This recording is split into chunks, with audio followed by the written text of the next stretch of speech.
വീട്ടുമുറ്റത്ത് പല്ല് തേച്ചുകൊണ്ട് നിൽക്കുകയായിരുന്ന യുവാവിന്റെ ദേഹത്തേക്ക് തെങ്ങ് പതിക്കുകയായിരുന്നു. ഉടൻ തന്നെ ആശുപത്രിയിൽ എത്തിച്ചെങ്കിലും ജീവൻ രക്ഷിക്കാനായില്ല. മാവേലിക്കര ഓലകെട്ടി സ്വദേശി അരവിന്ദാണ് മരിച്ചത്.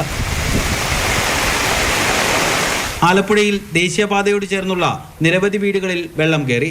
നിർമ്മാണത്തിലെ അശാസ്ത്രീയതയാണ് വെള്ളക്കെട്ടിന് കാരണമെന്ന് നാട്ടുകാർക്ക് പരാതിയുണ്ട്.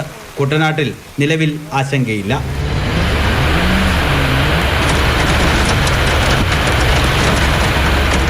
കോട്ടയം ജില്ലയുടെ കിഴക്കൻ മേഖലയിൽ ഉച്ചവരെ കനത്ത മഴയായിരുന്നു. പാലാ കടയത്തും പള്ളിക്കത്തോടിലും കൊല്ലപ്പള്ളിയിലുമൊക്കെ റോഡിൽ വെള്ളം കയറി. മഴ മുന്നറിയിപ്പിനെ തുടർന്ന് ഇലവീഴാപൂഞ്ചിറ, ഇല്ലിക്കൽക്കല്ല്, മാർമല അരുവി തുടങ്ങിയ വിനോദസഞ്ചാര കേന്ദ്രങ്ങളിലേക്കുള്ള പ്രവേശനം വിലക്കി. ഈരാറ്റുപേട്ട വാഗമൺ റോഡിൽ രാത്രിയാത്രയും നിരോധിച്ചിട്ടുണ്ട്. ഓടകൾ അടഞ്ഞതിനെ തുടർന്ന് കൊല്ലം നഗരസഭാ പരിധിയിൽ പലയിടത്തും വെള്ളക്കെട്ടുണ്ടായി. ചാത്തനാംകുളത്ത് വീടുകളിൽ കുടുങ്ങിയവരെ ഫയർഫോഴ്സ് എത്തിയാണ് രക്ഷപ്പെടുത്തിയത്.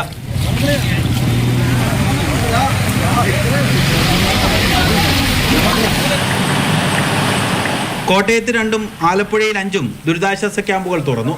കൊല്ലം, ആലപ്പുഴ ജില്ലയുടെ തീരമേഖലയിൽ ആശങ്ക തുടരുകയാണ്.